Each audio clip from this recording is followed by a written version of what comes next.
Welcome, everyone, and welcome, Toby. I'm very excited to have you on today as a guest and to chat with you and just share what we shared during our chats and let everybody know more about yourself, about our training and our practices. So nice. So nice we have a chance to share as you asked me to do it, like brother to brother, sharing a bit. I'm happy to be. I just want to give everyone a little background of what you do, how you came to this point, and our chat today. So, from childhood through youth, Toby immersed himself in the vibrant world of martial arts. Under the tutelage of Ismet Himmet, he underwent intensive training, later journeying to China, where he resided for many years, refining his craft and instructing at the esteemed Wudang Principles China, teaching under Ismet Himmet's guidance. He later embarked on a journey as a trainer in Nuremberg, and ultimately, this passion led to the establishment of his School of Five Dragons. Thank you again. Yeah, the School of the Five Dragons. Like when I come to China with Ismet and first with WDP when we created, when Ismet had this idea, to create WDP, Wudang Principles, we first came to Wollongong, the temple of the Five Dragons on the mountain of Wudang, and this place really hit me. Like in many ways, in many different ways it really hit me. But since then I always had the idea I want a place, a school, a temple honoring this place. Basically having Wollongong in Germany or wherever, because my plan was not to be in Germany, and especially not in Nuremberg, but life happens. So it happened to be Nuremberg, and then I named my school after this Five Dragon Temple in Wudangshan. And Very it nice. is basically a school dedicated to the teachings of, let's say, Wudang, the master of the mountain, and of course my teacher Ismet. Well, one day I do hope to see you creating something similar to the Five Dragon Temple outside of China. So why don't you tell us in your own words and through your own experience, what are the Five Dragons? So let's see like this. In the beginning, when I came to Berlin, I remember two things hit me very strong. Let's say two teachings. And this was the teaching about the Five Dragons, or let's say the information about the Five Dragons, and trust. Those two points, there's some others, but those two were really strongly, let's say, they moved something within me. The Five Dragons is, first of all, it is the teaching from John Wudadi. It is the teaching through his life, through the story that we have from his life. I will not go into the story now, but basically he practiced in the schooling of the Five Dragons, The Five Dragons is, okay, we can go into it. The first of the Five Dragons is the Red Dragon, which is the ego and the wrong understanding of the self. There is a difference. We can say it's the biggest of the five dragons. And then there's the Black Dragon, which is the natural habits. This is all the things you think you need to do to be alive, eating, drinking, sleeping, having sexual relationships, this and that, all the things that you are craving for physically, And then there is the Yellow Dragon, which is the social habits. This is all the things that you think you're looking outside of yourself and you think this is what you need to have, the best clothes, the best house, this and that. How do the others perceive you? How am I perceived by the others? This kind of in the eye of the social perception, I would say, you spend a long time in your life to think about what do other people think about me, how do I come around, and this kind of stuff. And what do I need to have to be someone? Social habits, social codes. And the fourth of the 5 dragon is the green dragon, which is impermanent. The teaching that everything is impermanent and are not able to overcome this impermanence because we are not able to do something permanent. We are always jumping into one thing, trying another thing, this and that, but only by being permanent we will overcome this impermanence. Like so many things are going on in the world, but imagine you are standing your Hunyuan like a tree or like a mountain, and everything will pass, and you're basically not touching it, and it's not touching you.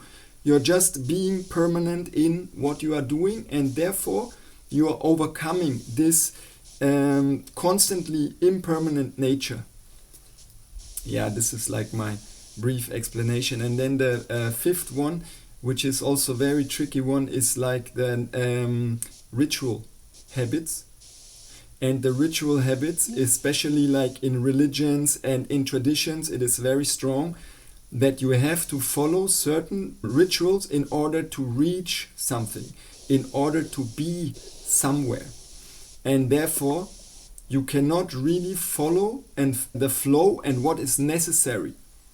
So, all in all, this teaching for me was just a tool. I received a tool to observe myself and to teach myself and cultivate myself through the teaching of the 5 dragons. Like using them to observe myself and to see which of those 5 dragons has my ass. Which of the 5 dragons, has me like the most. And then this is very tricky. Okay, in the beginning, you start to see, okay, this one for sure, this one for sure. First one you see, okay, all of them have you, but some of them stronger. You go into one a little bit more, and the other one becomes bigger. And then step by step, you start to work with them. So why it is so precious to me, this teaching, is because it's a tool. It's a tool to observe yourself and to teach yourself, to be taught in the hall of these 5 dragons, in the teaching of those 5 dragons. And for me, the whole mountain is dedicated to this, especially the Wulonggung, the temple of the 5 dragons, and that's why I try to really implement this teaching in all that we do here in the school. But not only me, this is also, let's say, a foundation of the WDP Wudang principles teachings, as I understand them, as I understood them. And basically these 5 dragons, they give you a chance to see what is it that is like, what is it that is not allowing you to be more free. Basically it's like chains, and by realizing these chains, because the tricky thing about being chained is that we are not aware about we are chained, and then when we are aware about being chained, then what is it that is like chaining us? And therefore those 5 dragons, and I was taught there is only those 5 dragons. Of course there's many different interpretations, but if you look in many teachings, it's always those 5 different names, different let's say translations, interpretations, but there's like these 5 main chains that are holding us to be more free within ourselves. Yes.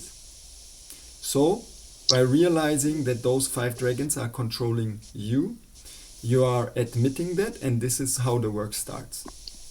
By admitting it, and therefore starting to see it, and therefore starting to work on it.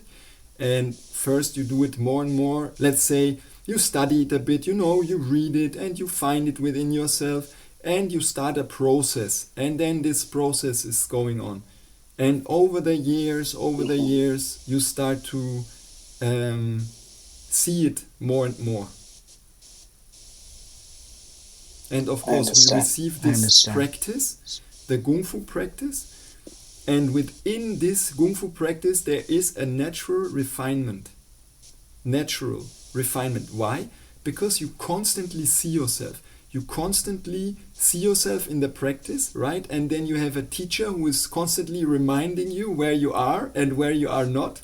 Yeah, your movement and everything. And it's very simple, you know. You think you move so nice, you watch a video of yourself and you think, my God, what's happened? So in the West, most people speak about following your passion as if every day you get up and effortlessly and easily do the things that you need to do your practices, do your cultivation.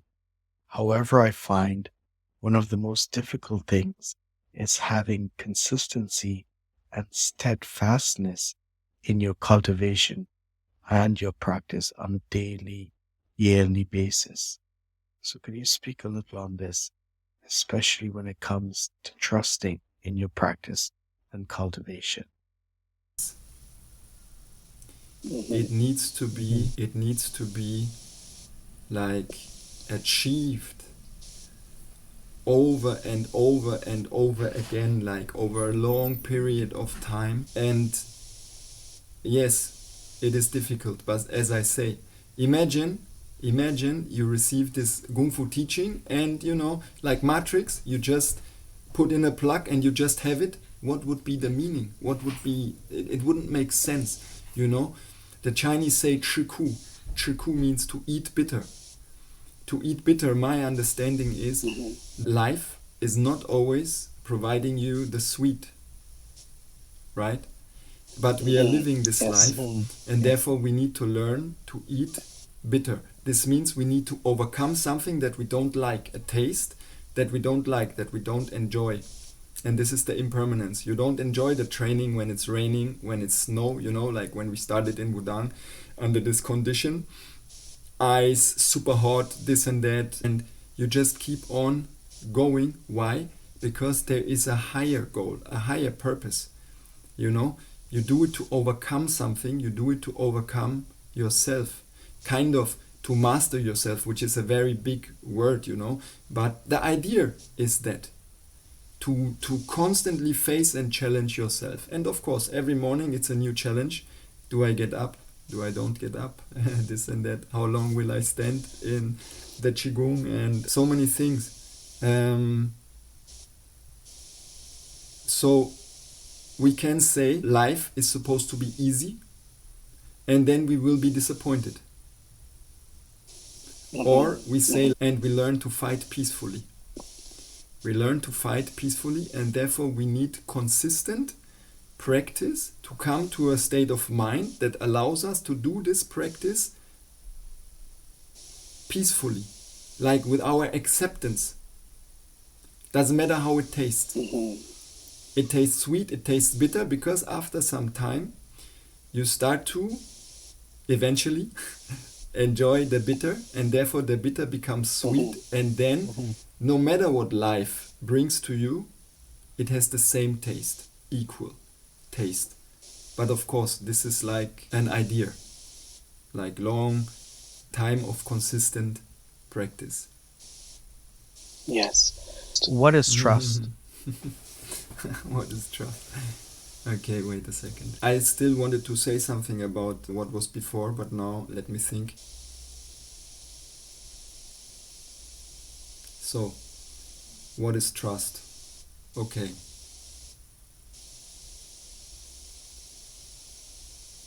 I mean, I can tell you how it started with me.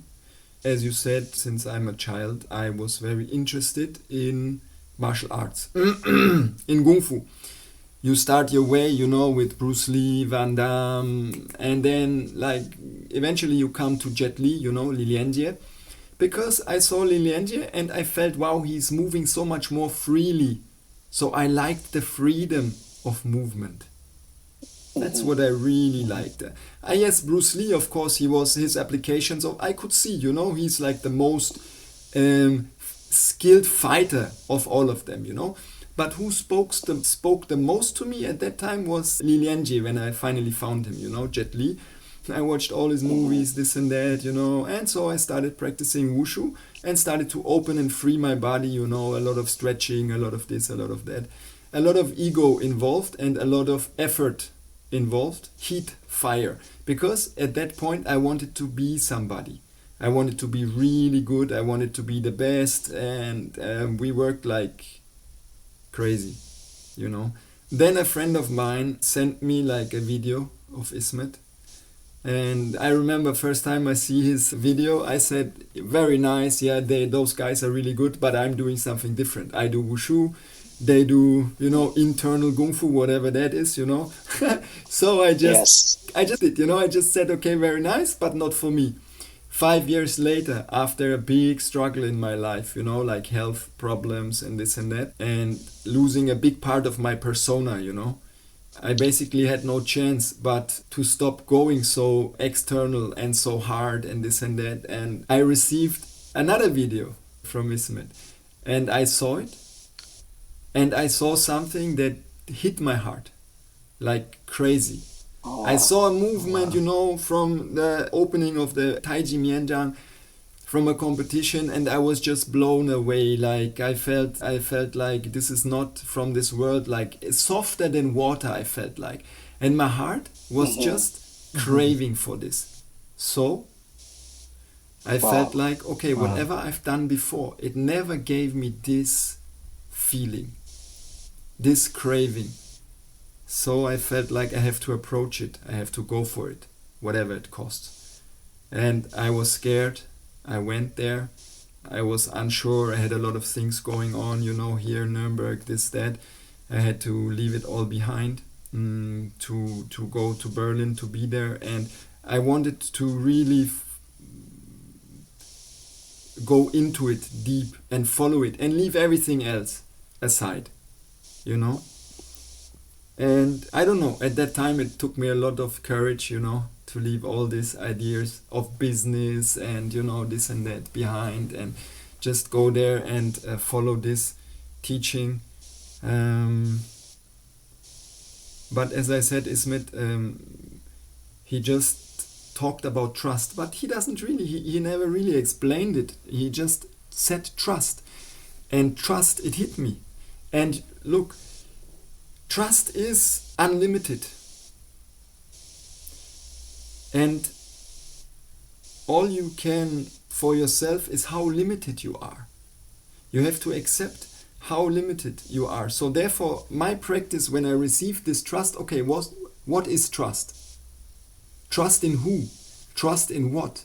Nobody answers these questions. You have to find out for yourself. But you take this trust into your heart. And the understanding that you don't trust, that trust is so much bigger than you are, and therefore you open up to something bigger than yourself, and you accept and realize how limited you are, and then you open to a much bigger world. What I received as a little understanding about trust is this: the mind, you have like the mind which is very limited. The mind and your art of thinking, the way of thinking, contains what you have been taught, what you have been, like, let's say, researched and learned and this and that, and you think you're quite sure about this, but very limited perception. Outside of this perception there is belief. Let's say religious belief, there is a God and this God is that and this is that, and then there's different religions and different ideas. Everybody tells something else. So you start to believe into something. Also quite unsure. But you believe, okay? You also go outside of what you have experienced, what you have learned. So there's belief. And outside of this also limited belief systems, there is trust. Unlimited possibility, unlimited, let's say, ways, unlimited ways if you let go of your limited perceptions and ideas. And all of it starts with understanding and realizing how limited you are and how small your perception is. And to trust into something wider. And I received like 2 stories I will share about that, yeah? So Ismet shared one story. He said, okay, you live in a small town and there comes somebody along and he says, look, outside of this town there's like a mountain and there's gold, you know, and I will go there and I will dig for the gold. And then there's the person who believes and says, well, yes, I believe that. And he keeps sitting on his couch and he says, nice. And then there is another person who is packing his bags, who's getting his stuff ready and says, let's go. So his belief, his trust, he doesn't know, but he has the action into this direction. That's the difference between belief and trust. Believe, this is what I understood. Like, believe you can just sit there and you can be content, you know, with the idea. And trust makes you move. Like, trust does not, the proof of your trust is your action. Yes. So, Yes. and another, like for me, very special story where I only received like a saying. I only received a saying with the frog from the well or from the swamp. You cannot talk about the ocean. And this hit me. I thought, yes, I am this frog. I'm sitting in my swamp and this is all I know. This is all I was taught, all I was told, you know? But what if there is an ocean? So the story that came to me is, you know, I'm this little frog sitting in my swamp, you know, life is nice, a little, you know, like boring, this and that, but you go along with it and you think this is it, you know, that's just how the frogs live. And then there comes a wanderer, and this wanderer is talking about the ocean, stories about the ocean, stories about so much bigger world, you know, so much more to experience.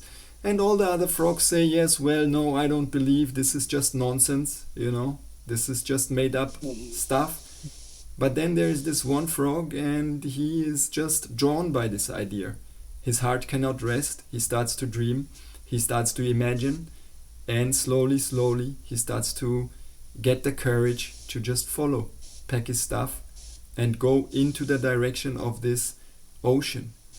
And while he's on the way, he comes to the river, and the river already so much bigger than the swamp, and he experiences life, you know, beyond his limited ideas from before. And he goes on, and he comes to a lake, and he comes to a bigger lake, and rivers, and you know, whatever. And then he comes to the ocean, and by the time he comes to the ocean, he's already aware that there is even, like, let's say, the cosmos, you know,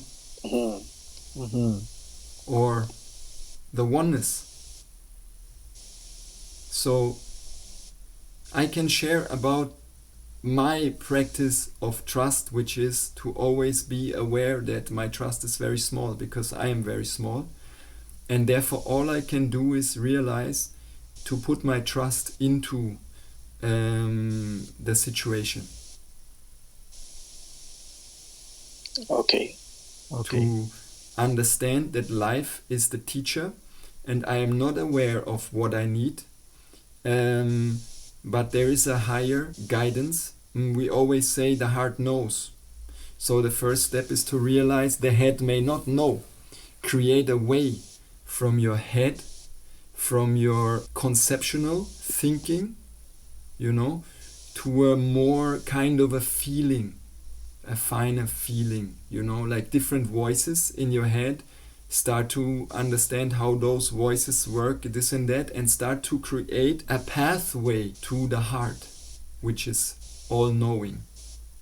Yeah, and of course there's also many difficulties, because the ego will also speak and tells you it is like the heart, and I follow my heart. So many people say that, and it is actually very difficult, because you have to challenge yourself a lot. Basically, you have to burn and burn again, being refined and refined again, so you find a pathway to the heart, and the heart is not talking the language that you know, and also not that you may like. It's just very honest, This is also about this, why 𝐷𝐶 is so important, because you learn not to only follow what you like. The hard practice. So many times you have like resistance, but you learn to accept the teaching. I mean, accept is also a very big word, but you practice acceptance. And therefore you step by step practice trust. Yes. Nice. So one very important component about trust is doubt. Because it should not be blind belief, blind trust. I am lucky that I received this movement in my heart when I first saw Ismet, second time, like in this video, and then also in many other occasions, and I also doubted. I doubted the teaching, I doubted my teacher, I doubted myself. I still, this and that, I'm not free of it, but I use it to more and more realize where is it coming from, and I should put my trust into it, because if you doubt, it is a decision, you can keep doubting, whatever, take the example of Jesus.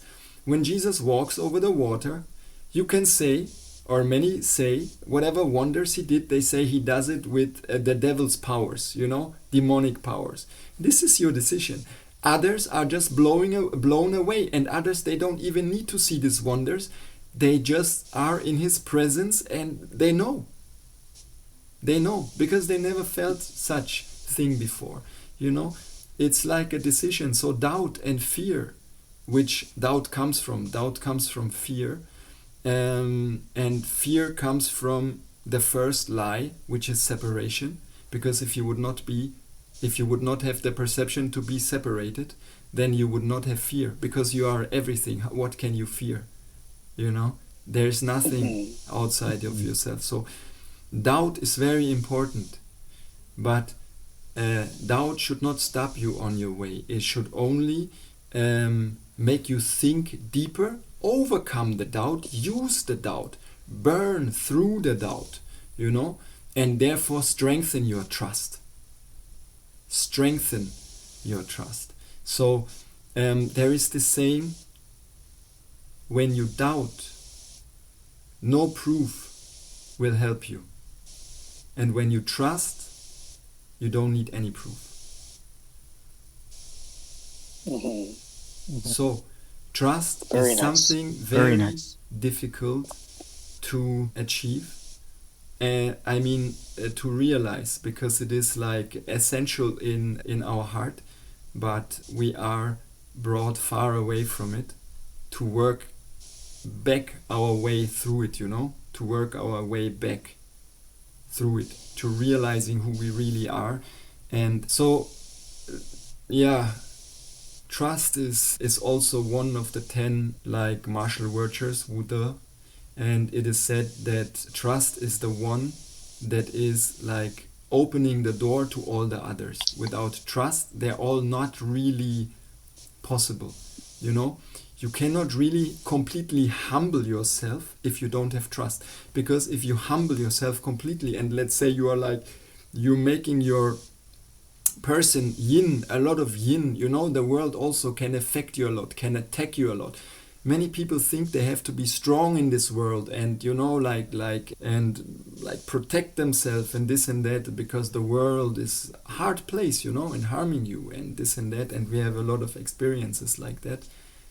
But with trust, it's like you observe nature, and you observe a little seed, And this seed, to sprout, it needs a lot of strength, right? And also a lot of trust, because it doesn't know what's outside of this seed.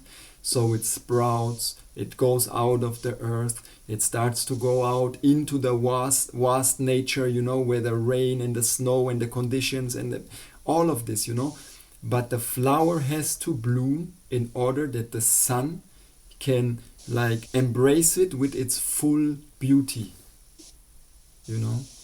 And Yes. you will not Yes. receive it when you always keep closed because of fear or doubt. So therefore you need to be patient. You need to have courage, and you need to trust. When you trust, you can be patient, and when you trust, you have courage.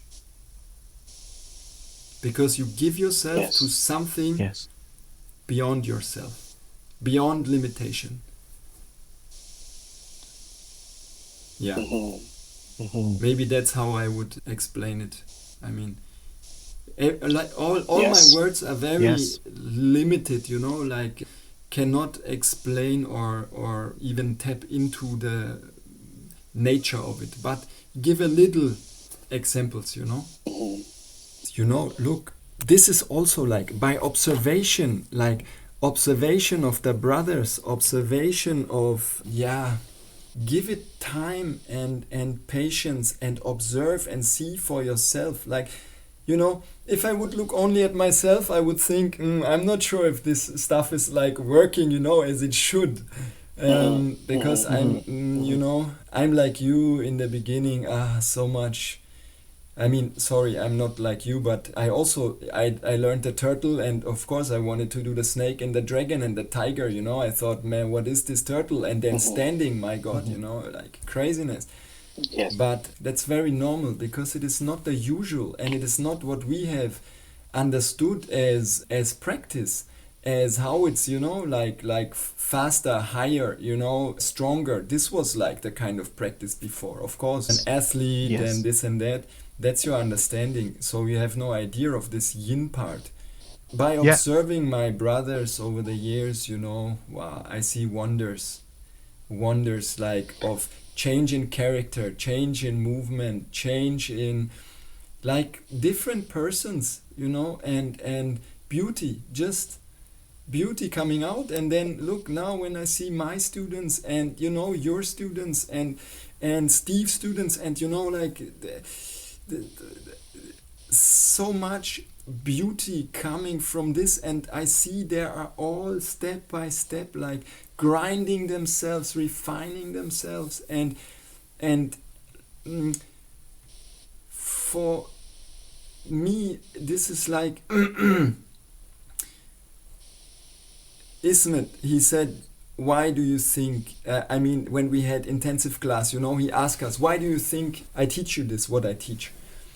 And he says, we didn't give answer, of course, it's tricky. You don't give answer. But he says, look, you can take it for health, you can take it for fighting, you can take it for this and that, whatever, you can take it. But this is not why I teach it. I teach it so you transform your perception onto the world, your view onto the world. Yeah. And this is what keeps me going, because you start with the idea, wow, you want to be so good, and then you want to be very good in this, and you want to move very good, this and that. But this is not bringing you there at the end. At the end, it is a way of letting go and changing your perception towards yourself, therefore onto the world, and also the training perception, how to practice this and that. Everything has to change again and again and again. It is one frame after another. You are in one frame, you reach the frame, you how to say, you make it burst, explode, and you come into another frame.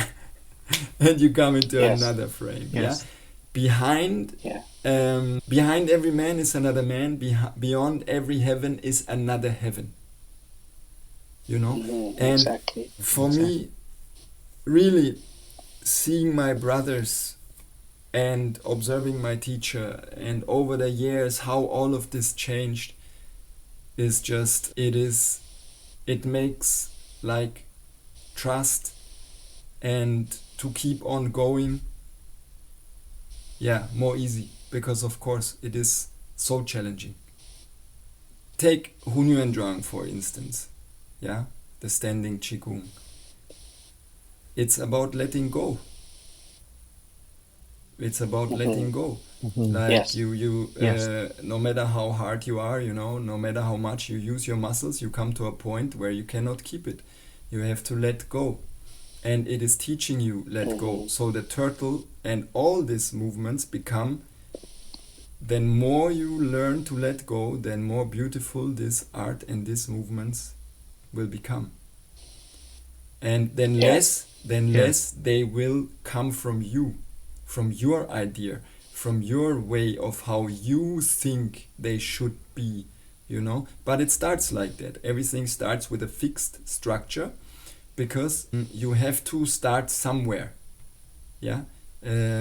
You use a language to communicate with each other. Even you communicate the strongest without language, but you don't perceive it in a way to understand it. So for the mind and for the person to understand, you need a frame. You need, let's say, a system, kind of. Yeah.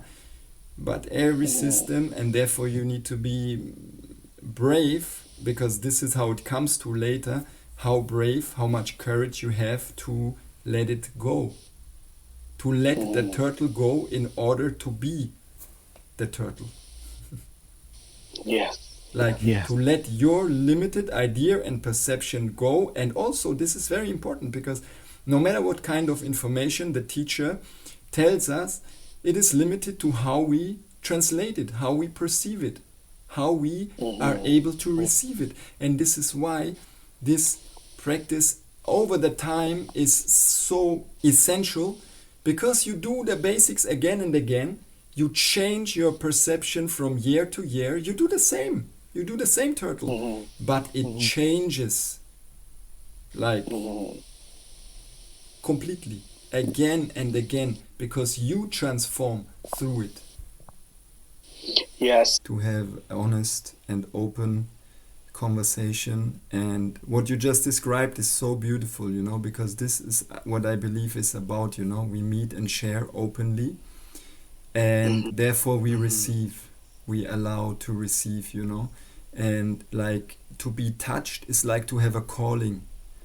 Like I remember this moment very clearly, and I felt this connection there, because your approach was so honest, and your joy and interest in this.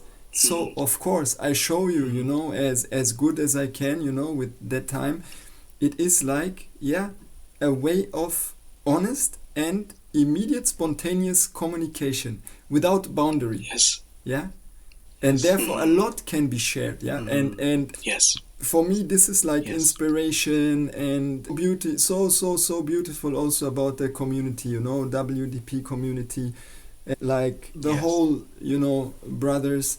A very special bond, is happening through something like this. And it is like you said, like a transmission or transmute, because something is like catching you there in this moment, and is calling you to approach it and to go on with it. Like, me, I always think, okay, now I can move like a little bit, and then I meet my teacher, and then I say, okay, let's go back to the drawing board. Exactly. But of course, it's just a step-by-step process. And you have to, like, 每天一点点, every day a little bit, connecting with it, communicate, and sharing. Yeah. Then more you share, then more you receive. Like, the more you give, then more you get. The intention why. I mean, I feel I break it all down towards, because this is what is the difference, like which way you are going. You keep your own intention why you are doing things, like what you just explained before, or you even give this attention, and like we did it, because when you asked me, there was no intention, there was just open sharing, joy, you know? Yes. And basically like two children. Yes. What are you doing there? You know, like let's play together, something like that. Show me what you do. Like this a little bit, right? I think this is like a very important point, the intention. Why, with how you share it, the way, why you share it, you know, this and that. Also, this has to be purified again and again, and ask, and also again check with the 5 dragons and with all the tools we receive in this practice. And coming back to trust. Trust is a journey. It's a journey, and be aware that trust is so big, like love is so big, and we have no idea what it is, because we have so limited understanding of it. And this is what we have to understand. We have to understand that we don't know, and therefore we allow to know, step by step, you know, like I always have this example. You have this iceberg, ice mountain, how is it called? Iceberg, like on top of the water. And this is what you think you know. This is the world. This is what you have been taught, and all of these things, And then there comes this ice cold water surface. No one likes to tap in, you know. It's just. But below this surface, there is the hidden. There is like a vast, like bigger iceberg, you know, below this surface. And you need to have the courage and the will to go through,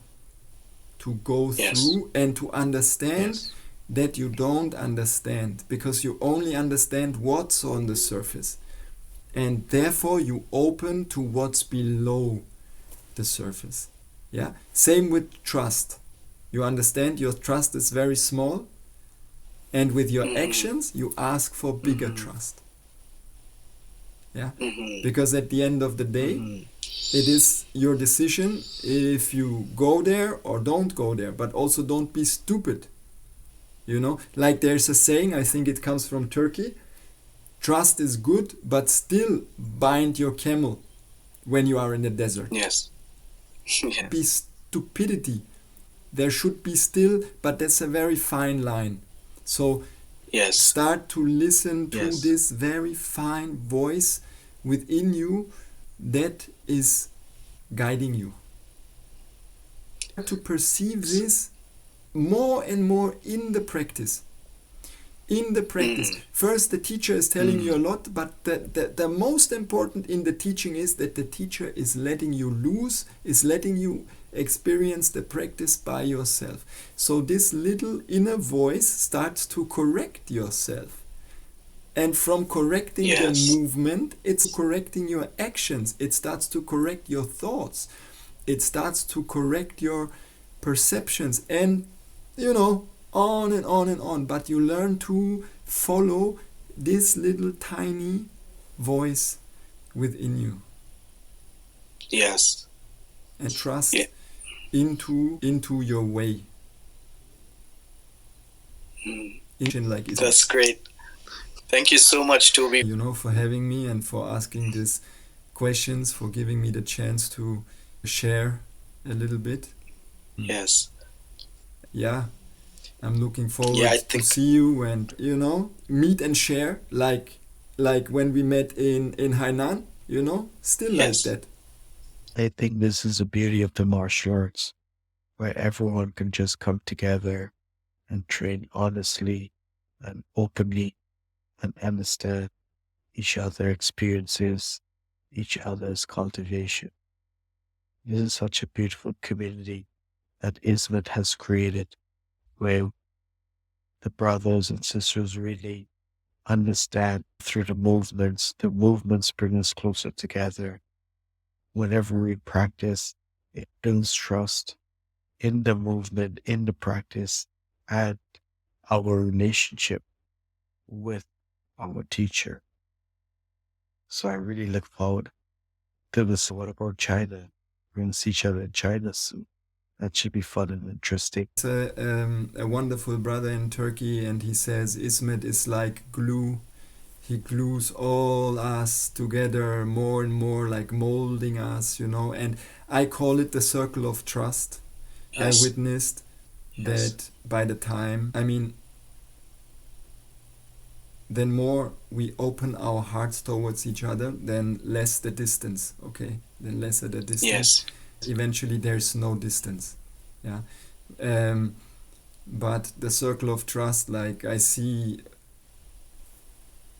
step by step, another one, coming closer into the circles, different circles, but closer into this circle of trust.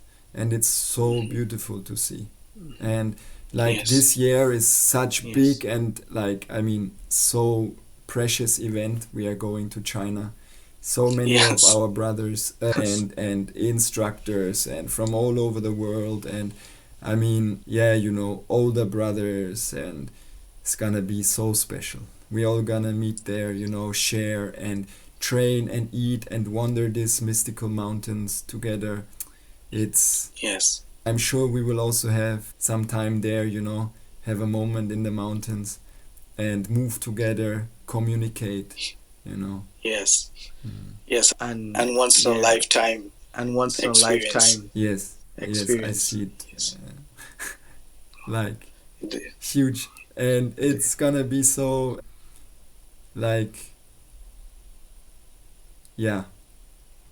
no word. It'll be something else. Yes. Exactly. No words. Yeah, no words. No words. Exactly. No Yes. words. Yes. Yes. Thank you so much. Yes. I bow down to Yes. you. Yes. Yes. Thank you so Yes. much, brother. Yes. Thank you so much, brother. We'll